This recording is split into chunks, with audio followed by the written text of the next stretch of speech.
Assalamualaikum warahmatullahi wabarakatuh.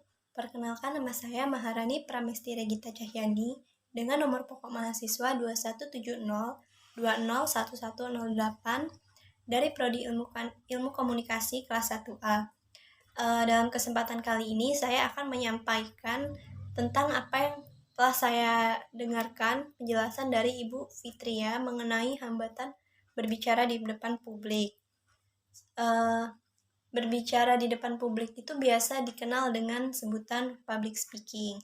Nah, sebelum kita mengetahui apa saja hambatan dalam public speaking, kita harus mengetahui terlebih dahulu apa sih yang dimaksud dengan public speaking.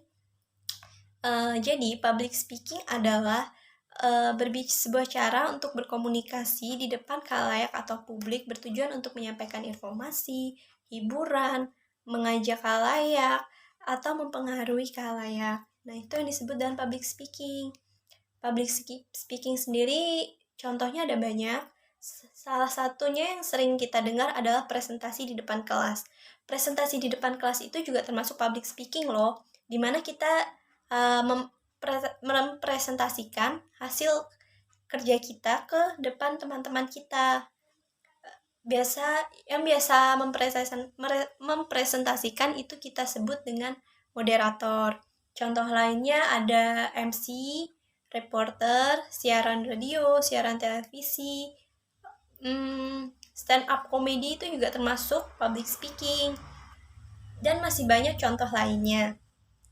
Di dalam public speaking sendiri terdapat 3 hal yang wajib ada, yang biasa dikenal dengan 3 V. V yang pertama adalah visual. Visual itu adalah bagaimana kita terlihat di depan audiens, mulai dari pakaian, postur, posisi berdiri, juga emosi yang kita tampilkan saat kita menyampaikan materi yang kita sampaikan. Untuk V yang kedua yaitu verbal. Verbal adalah diksi yang digunakan dalam penyampaian materi tersebut. Lalu V yang terakhir yaitu voice atau suara, tentang bagaimana kita mengucapkan suatu kata, bagaimana intonasi kita, itu juga sangat penting di dalam public speaking. Namun, untuk memenuhi 3 V itu bukanlah perkara yang mudah, karena seringkali kita jumpai yang namanya hambatan public speaking, hambatan berbicara di depan publik. Hambatan berbicara di depan publik biasa dikenal dengan speechophobia.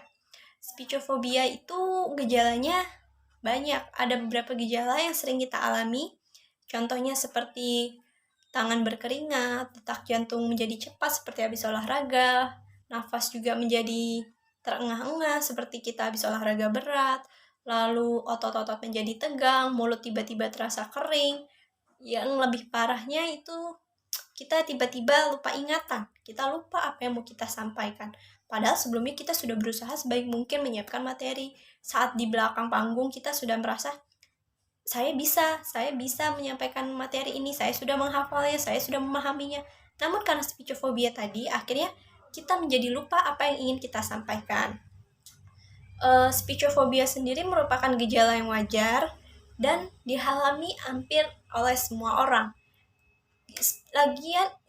Dan juga speechophobia tidak dapat dihilangkan, tidak dapat disembuhkan, tetapi speechophobia dapat diminimalisir.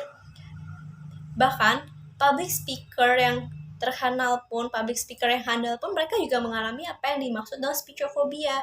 Bedanya, mereka sudah meminimalisirnya agar speechophobia mereka tidak terlalu terlihat, agar mereka tetap bisa menyampaikan apa yang mereka sampaikan dengan lancar tanpa menunjukkan speechophobianya mereka. Nah, untuk mengatasi speechophobia ada beberapa cara. Seperti yang pertama, kita bisa berlatih berbicara di depan publik.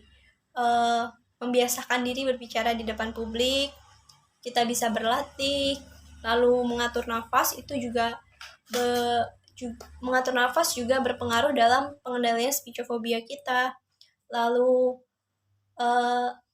penguasaan materi itu yang salah satu poin yang sangat penting, yaitu penguasaan materi, di mana kita harus menyiapkan materi sebaik mungkin agar saat di panggung, saat di depan khalayak, kita tidak lagi bingung, kita tidak lagi tiba-tiba menjadi lupa ingatan tentang apa yang akan kita sampaikan. Selain itu, Penyebabnya pun ya banyak, seperti kita tidak tahu apa yang harus kita sampaikan, takut dinilai oleh orang lain. Itu yang sering terjadi, di mana kita berkecamuk sendiri dengan pikiran kita. Biasa kita sebut dengan overthinking atau berpikir berlebihan, di mana kita belum tampil saja kita sudah membayangkan yang tidak-tidak. Kita membayangkan bagaimana para audiens mendengarkan kita, bagaimana audiens menilai kita, juga seperti ketakutan untuk tidak didengarkan oleh para audiens.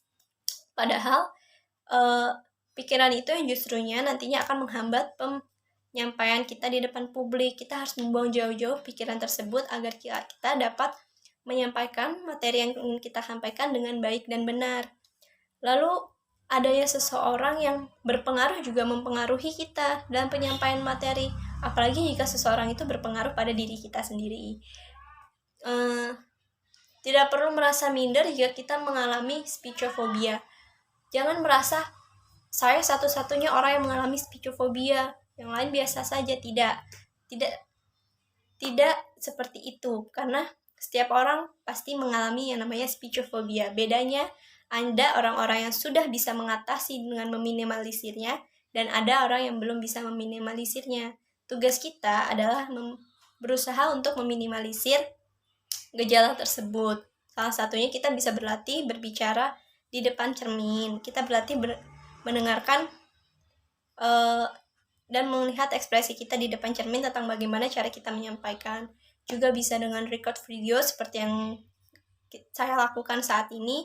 Dengan merecord video ini saya dapat melihat nantinya bagaimana penyampaian saya, bagaimana emosi saya, ekspresi saya, dan sebagainya. Mungkin itu saja yang dapat saya sampaikan seputar public speaking. Kurang lebihnya saya mohon maaf. Saya akhiri. Wabillahi taufiq walhidayah. Wassalamualaikum warahmatullahi wabarakatuh.